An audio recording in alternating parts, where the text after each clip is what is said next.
Prince Harry is having such a nervous breakdown that a picture of his young niece celebrating her birthday, lovely young woman who he no longer has anything to do with because of his appalling treatment of her parents, sends him into some type of meltdown.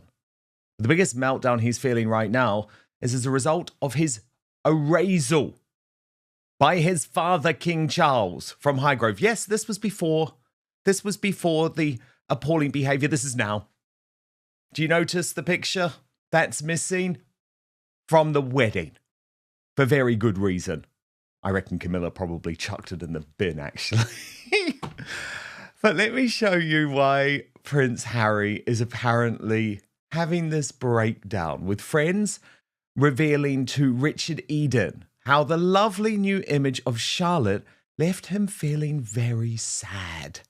For an old friend of the Duke of Sussex tells Richard Eden that Harry desperately wishes his own children, Prince Archie, who turned 7 yesterday, and Princess Lilibet 4, enjoyed the same sort of childhood as their cousins Charlotte, Prince George, and Prince Louis.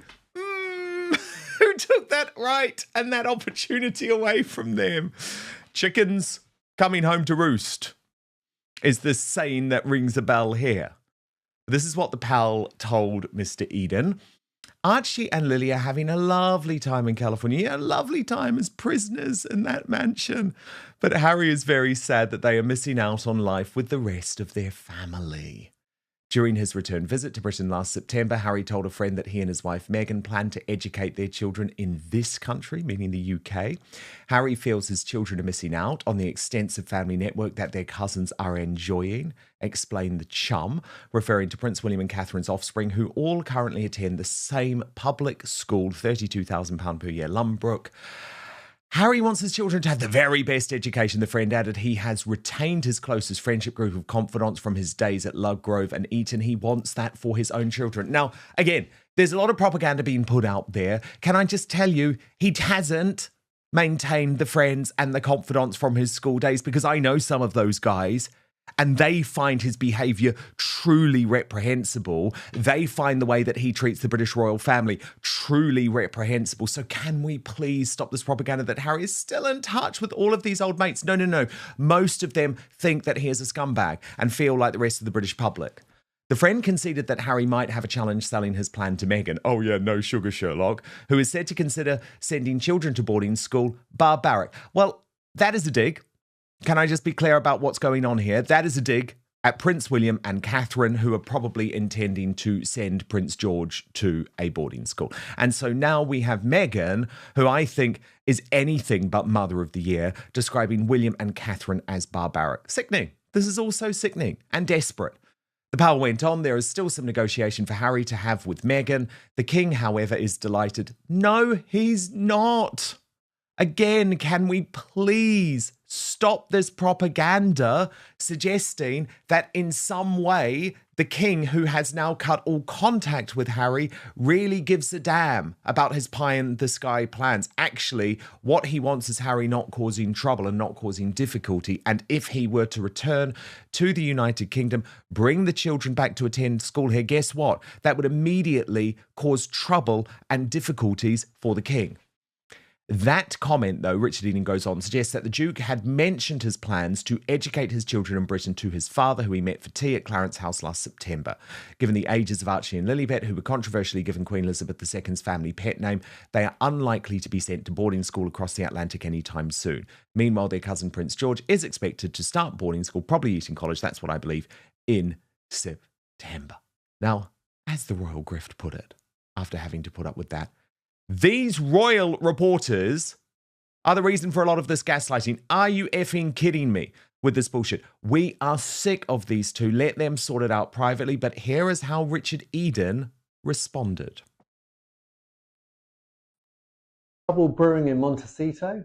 Friends of Prince Harry have revealed his one wish for Prince Archie and Princess Lilibet, but Meghan may need to be convinced. Prince Archie turned 7 this week, and his cousin, Princess Charlotte, celebrated her 11th birthday. And friends of Prince Harry have said how sad Harry is that his children do not have the relationship with their cousins, or with the wider royal family network?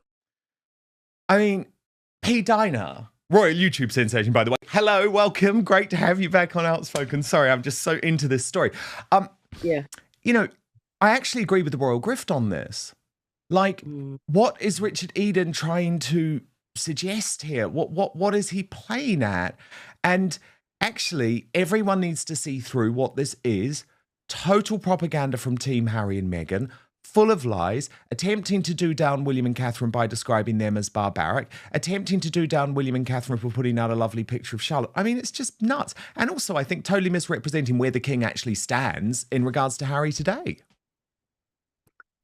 Well, I think there's just a lot of confusion because Harry is confused. There is a lot of stories going in so many different directions. No one really truly knows. But I think from the experience that Harry is having right now, I mean, I can see him wanting to have his children have experiences that he had growing up. So I do see that there is some problems with, the future of Harry's children. What is happening now, I think, with the media is just there's just so much going with their lives in terms of, what people are saying that they said, what the reality is. And I just think it plays to the fact that, Harry's life is a mess and he is confused and his children are confused. They will be essentially later as they get older because none of this will make sense to them because their lives have been, I think, hidden from them. Part of their life has been hidden from them in real time. Like right now, they're not going to experience a lot of these things that, Charlotte and the other cousins are experiencing. So it's really sad to watch it actually happening because we know that these children are experiencing a very secluded life that is not going to give them the full life that they should have as real royals, living in the UK. So, you know, that's how I see it. It's just a lot of confusion with everything because he's confused. Yeah, indeed. But the thing is, P-Dina, it's like, does he have any idea who his wife is? Like I have said for a long time, and we have even had this conversation, P-Dina, and you know all about this given your time in California, there is no way in hell that she is letting the children be privately educated in the United Kingdom because all of a sudden she would potentially lose that ability once the marriage breaks up to keep the children in California, which is effectively her biggest bargaining chip in terms of either what the divorce settlement is or what type of agreement they come to. So it's just not happening. And I just find it so delusional that Harry will have these conversations with his friends. And I'm sure he does have a lot of dreams, but it's like she's not allowing that. No, Megan is smart. She knows that that's going to be her ticket to never having these children because they will then become like forever in the UK, essentially. I mean, that would be their whole life, essentially, will be going away to boarding school, and she will not have any power. She's giving up her power if she allows this to happen. So, no, there is absolutely no way that's going to happen. I mean, I even have a personal story where something very similar happened to me. And that's what I was thinking. I'm not going to allow my child to go visit in another country where his dad is because I will lose my custody rights. So, yeah, Megan is not going to allow that to happen. 100%. Then we come to the dig from Charles. And P-Dina, don't tell me this is not deliberate. Okay, because they know the symbolism of these moments. And it really makes me think right back to when I revealed the story of Megxit, and it has become folklore now. But remember, I was being briefed by people very, very close to Prince Harry and Meghan Markle that one of the final straws in terms of their reason to decide to leave was when they saw that the late Queen Elizabeth, during her Christmas message that year, didn't have the picture of Harry and Meghan. And well, it was Archie at that time, wasn't it? It wasn't Lily, but didn't have the picture of Harry, Meghan, and Archie on her table. That was one of the things. So this is symbolism, and it's got to hurt. Let me just take you through the reporting of it. This from Hello magazine, actually. King Charles's Highgrove shake-up sees Meghan Markle photo move. His Majesty King Charles has had a reshuffle at his beloved countryside home in Gloucestershire. A new look inside reveals. But as Long Sally, aka Sue Smith, revealed, bye-bye, Meghan. They took her picture down, and I don't blame them. Cleansing the house of evil. It was actually Chris Jackson, you know, the Getty photographer who does a lot of royal stuff, who put this out there to the world, because I think he had taken those pictures that do remain on the table. And as Hello went on, His Majesty King Charles loves spending time at his Gloucestershire home, Highgrove, and the countryside retreat is full of very personal elements, including family photographs. A fresh look inside the royal residence has revealed that the monarch has had a reshuffling of the photo frames, and seemingly a photo of Meghan and Harry's wedding day has been moved from its prime position. An Instagram story by royal photographer Chris Jackson, who was at the property to host an event, quickly snapped two of his own images on display in one of the gorgeous rooms. A small wooden table showed an image of Prince Harry shoulder to shoulder with his brother Prince William and father King Charles. Another showed King Charles holding his grandson Prince Louis. In 2024, influencer Lydia Millen spotted this very spot, but eagle-eyed fans will be able to spot the difference. There used to be an image taken on Prince Harry and Meghan Markle's 2018 wedding day on display. Now, of course, Hello magazine, because they're pretty soft on these things and quite careful with Harry and Meghan, said, there's a chance Charles's team has simply chosen to display the wedding image elsewhere, but it's lovely to see the smiling snap of Charles and Louis now proudly on display.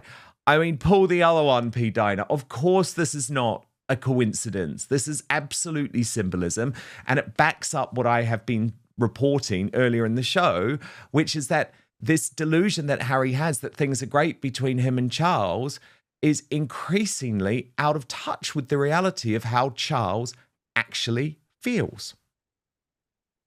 Yeah, I mean, come on. They are able to erase you. That's what they do, erase you from history, erase you from, looking like you're still a part of the family. Absolutely, they did that intentionally because they're sending a message. Why would they try to not do something like that? Look at everything that Harry has done. The royals have no voice. This is the one way they have a voice, is through these symbols. And, taking away a photo allows them to show, how they feel about something. I mean, of course, if you don't really have a way to come out and refute or rebut things that is said about you in the media, the one way you do have it is by placement of photos. And I think absolutely this was done intentionally. And I think it's great when they do things like that, because they should have this way of showing, how they feel about things, because they can't otherwise with their voice or with, other ways. This is a great way to show how you feel, right? So I don't know why they do that. Like, why would they try? I mean, I guess they want to show themselves as being a magazine that's not trying to be too, combative or whatever, but just, look, just say what the reality is. We're all thinking it. And this is why the mainstream media is just dying, P-Dina, because no one wants their soft soap PR'd version of events. It's like, we want the unvarnished truth. And the unvarnished truth is that things are really bad between Harry and Charles at the moment. And he clearly has removed the picture for very good reasons. And it is highly symbolic. Look, there were some astonishing pictures that came in overnight, P-Dina. Not sure if you're a big football fan, but Prince William watching his beloved Aston Villa, and he was just absolutely going wild. Right? The glamour and prestige of our monarchy shatters when royals behave like this. You're not agreeing with him on that, P-Dina? No. Emotions.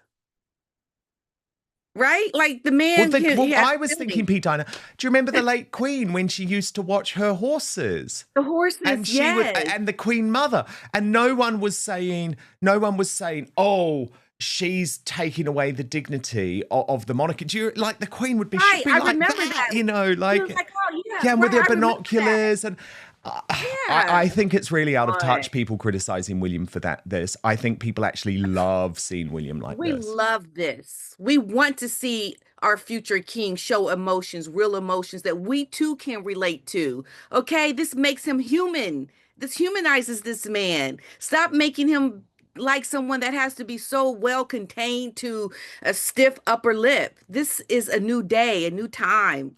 Stop it. Okay, that's ridiculous. Now, I also think Harry is just so desperate at the moment, P-Dina, to do anything possible to overshadow William. And I've got another example. But before I come to it, because it relates to David Attenborough, I think we just have to give a huge big up to this man who, remember, was very close to Queen Elizabeth II and today is marking his 100th birthday. And it's very sad to me that his good friend, the late Queen, didn't get to this milestone. We really hoped that they would get to it together, P-Dina. And then who would have sent the late Queen the letter? The famous letter that everyone received. So that's the first thing I want to say. Just amazing, David Attenborough. Absolutely amazing. 100 and still going strong. It is just incredible. But P-Dina, there is a bit of a battle amongst the royal family for proximity to David Attenborough. Of course, his loyalties were always with the late Queen, but he has also done events like here he was at the Netflix event that was attended. It was a very rare event, actually attended by King Charles, Prince Harry, and Prince William. And this was a big deal, P-Dina. I remember reporting it at the time because King Charles wasn't going to attend that event because it was a Netflix event. And at the time, The Crown was running the most recent series, which was very negative about him in terms of the marriage to Princess Diana. So they came to an agreement between the palace and Netflix, which was that no stars of The Crown would attend that event. And as a result, King Charles went. And of course, we got those incredible pictures of the three men whose relationship was really faltering at that point with David Attenborough. So I'm just making the point, P-Dina, there is a long history with David Attenborough and the British royal family. But I'd say he's least close to Harry, actually. But Harry has decided to try and get himself some good PR for David Attenborough's birthday. This wasn't something that was asked for him to do, by writing an article. And P-Dina, I say writing, I mean, he didn't write this, okay? Harry didn't write this. It was either AI or written by one of his team or sort of commissioned out, because I just don't believe he wrote this. I'm just being totally honest with you. And it's for Time magazine. And he wrote, for almost anyone who grew up in the United Kingdom, Sir David Attenborough is more than a broadcaster. He is a secular saint. He is an institutional pillar as essential to the national fabric as a cup of tea. His almost whispers have been the soft soundtrack of the home, a shared experience that turned the Weekend Nature documentary into a national ritual. Whether you grew up enjoying biscuits or cookies, he is the man who showed you the world through a uniquely spectacular lens. He has earned the world's trust by simply showing us that our environment is worth appreciating. He didn't demand our attention, but drew us in with the wonder of nature all the same. In Attenborough's approach, we find a vital lesson for our time, that wonder is a powerful precursor to protection, reminding us that we may only care for a world that we have first learned to truly value. Now, it went on and on and on, P-Dina. But my thing is, firstly, Attenborough didn't ask you to do this. He actually wanted it to be relatively low-key. I've seen him speaking about that. And there was a whole load planned by the BBC where he continues to work. But the bigger point is, P-Dina, the way that people are authentic, and that is something that Harry and Meghan have put so much stock in, being authentic, is when we hear your voice, when we read your words. Okay, people often say, I mean, I used to write a lot. I had my columns for years and years and years. And the biggest compliment people could give me, P-Dina, is, oh, it was like you were speaking to me. I could hear your voice in that. It was just like you were talking. That's the joy of writing. And that's why I hate AI so much and people who use AI to write their articles. Now, Harry may have used AI for this. he may have got someone else to write it. But trust me, that's not his voice. And it would have been so much better for Harry to actually write something from the heart. Because this tribute, P-Dina, I think was just an attempt to try and get some good PR off the back of David Attenborough. We are on a mission to 700,000 subscribers. So I need you to do something for me right now. It is free. It is easy. It is simple. Just hit that subscribe button on YouTube. That's because over 50% of you watching this video haven't done that yet. And it is the best way to support Outspoken. We're totally independent, by the way. No big tech backing, no billionaires pulling the strings. And if you turn on the bell, you'll get alerted to all our new videos. Yeah, I would say that Harry definitely took a shortcut here because this was not in his voice. Harry just wants to do things for reasons that are not authentic. And just listening to what he wrote there just seemed not like him. And, like I said before, Harry is just confused. He is just trying to do things to get attention. I think he's very, I think, upset about the life that he has right now, the way it's going for him. And he wants to just remain relevant. And even if it means putting something out there that is not truly him speaking, he's going to do it because he's a lost prince. He doesn't even know what his voice is at this point. I mean, one minute he's writing in spare, saying all these horrible things, about his own family. And next, we're supposed to believe that you have this heartfelt tribute to a man that you really don't know that well, and it doesn't even sound like you. Like this, Harry is so like off the mark with everything that he does. And I think it's his continued attachment to Meghan. And so reading and looking at what he has done here, it's pathetic that he wants to try to make himself appear as if he's doing something nice and kind. But at the end of the day, it all falls short because we know who you are. We see the history that you have created. And that is completely not who you are, Harry. And it continues to show every time you try to make yourself relevant. It's terrible. P-Dina, there was this big breaking news story overnight. Andrew Mountbatten, Windsor, attacked by some type of madman or in a masked man terror, as the Daily Mirror put it on their front page. Chased by this man in a balaclava. That man has now been charged by police, P-Dina. But what I think is pretty wrong about this is he is immediately using it by briefing the newspapers, the Daily Telegraph, who I think he briefed this story in the first place, to demand taxpayer-funded security, P-Dina. So here's the latest. Police arrested Alex Jenkinson, 39, on suspicion of a public order offence and possession of an offensive weapon. Friends said it highlighted the ongoing issue about the long-term safety of the King's brother following revelations about his links to Jeffrey Epstein, the late paedophile. The King withdrew his younger brother's personal allowance and private security provision in 2024 as he attempted to force his removal from Royal Lodge in Windsor in the wake of the scandal. A source close to Mr. Mountbatten, Windsor, has called for the security provision to be reviewed because of the risk to his safety. A Force spokesman said officers were called shortly after 7:30 p.m. yesterday. Following a report, a man was behaving in an intimidating manner in the village. Officers attended and the man was arrested on suspicion of a public order offence and possession of an offensive weapon. He was taken to Kings Lynn Police Investigation Centre for questioning.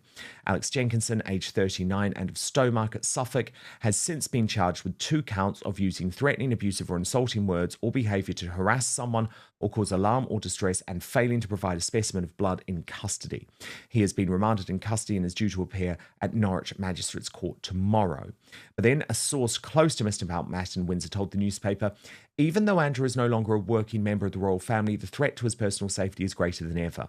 In fact, it could be argued that he is actually more at risk, not only from a potential terror attack, but also from individuals who have become fixated due to all the coverage he has attracted over recent years.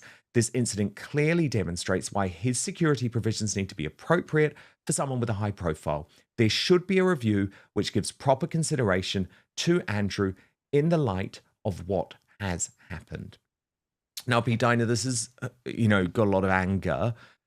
We broke this story yesterday during the Royal Uncancelled After Show with Paula Frolic Uncensored. and she said she just wants Andrew to stay under house arrest, that effectively he shouldn't leave Wood Farm at all, and she has no sympathy. And then we had on our other main show, you can actually watch that highlight now, P-Dina, on YouTube, Di Davies, the former head of Royal Protection, who also had absolutely no sympathy for Andrew and is absolutely certain that he should not be receiving taxpayer-funded security, because in Di Davies' view, Andrew should actually be in prison right now awaiting the results of this investigation. Mm-hmm. Yeah.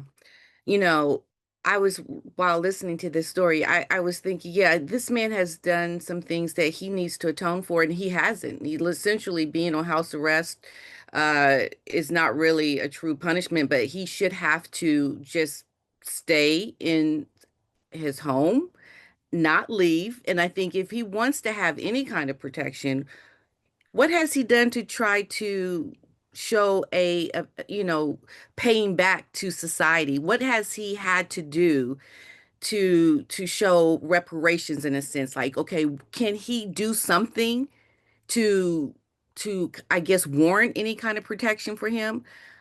I think Andrew needs to stay away in his home. Don't leave. And if this man wants to leave, he should have to do something for the community, for the victims. He hasn't done anything. How can a man just act as if his life is just now going to be a quiet life without ever having to atone for what he has done? And I think that's the part that needs to happen, if he wants to get any kind of protection. I mean, I don't know how the taxpayers would feel long term about something like that, but this man needs to do something for the crimes that he is being accused of. Um, I think this is what happens when you do things like this. You have people, crazy people, they're going to try to hurt you. I mean, even if you hadn't done, I mean, look what happened with the Queen. I mean, and when at Buckingham Palace. So yeah, Andrew needs to do something to atone for what he has done to get some kind of security. But I think he gets what he gets right now because he's doing nothing. Just acting as if nothing happened. He didn't do anything, right? I mean, this man has paid no real price, I don't think. I mean, just going into a quiet life is not really paying the price for anything. Some people would love it. I don't know, how do you feel about that, Dan? I mean, I Yeah, think I he mean, should have the problem is, something. I said this yesterday actually, like, I'm absolutely a huge believer in innocent until proven guilty. Let's be honest about what's really happening here, because nobody seems willing to say the quiet part out loud.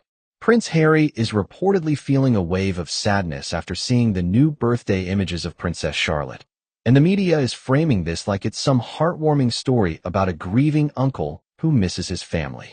Don't be fooled. This is not a sympathy story. This is a consequences story. While Archie was born in the UK, he was only a few months old when Harry and Meghan left. Lilibet was born in California in June 2021 and has reportedly only been to the UK once in her entire life, to attend the late Queen Elizabeth's Platinum Jubilee in June 2022.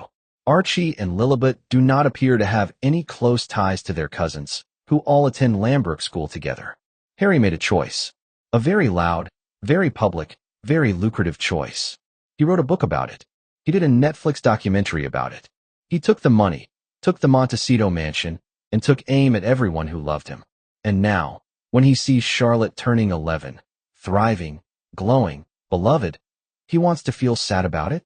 No, absolutely not. Harry's choice to leave royal life certainly impacted his relationship with William's children, and apparently, he's beginning to worry about the impact this may be having on his own kids. That's called regret. But here's what's savage. The British public doesn't owe him that regret. William and Kate don't owe him that regret. Charlotte doesn't owe him anything. And while Harry is spiraling, King Charles just delivered what may be the coldest move of this entire saga. A fresh look inside Highgrove House has revealed a reshuffling of photo frames, and a photograph of Prince Harry and Meghan Markle's wedding day appears to have been moved from its prime position. In place of the wedding photo, the display now features images of Harry with Prince William and the King, along with a photo of Charles holding Prince Louis. Read that again. Charles didn't erase Harry. He erased Meghan. The wedding photo, the one Charles himself walked her down the aisle for, gone.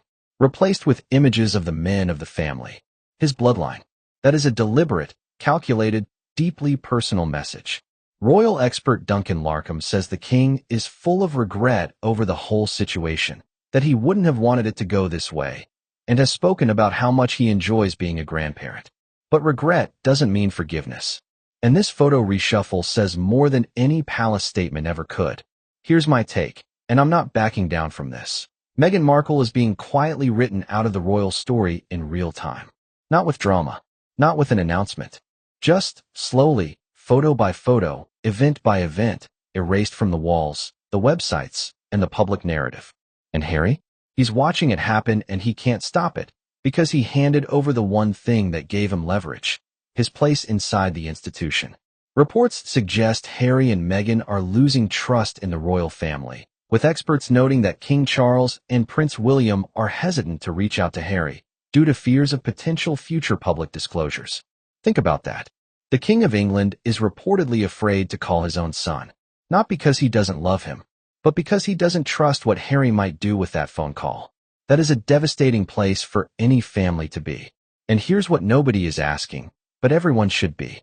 If Harry truly had a breakdown over Charlotte's birthday photos, what happens when he sees those same children walking behind a future King William at a coronation, while Archie and Lilibet watch from California on a TV screen? That moment is coming. The question is, will Harry still be outside looking in when it does? Or will it finally be the thing that forces him to choose, once and for all, between the family he was born into and the brand he built by burning it down? Drop your thoughts in the comments. Do you think Harry will ever truly reconcile with the royal family? Or has Meghan made that impossible?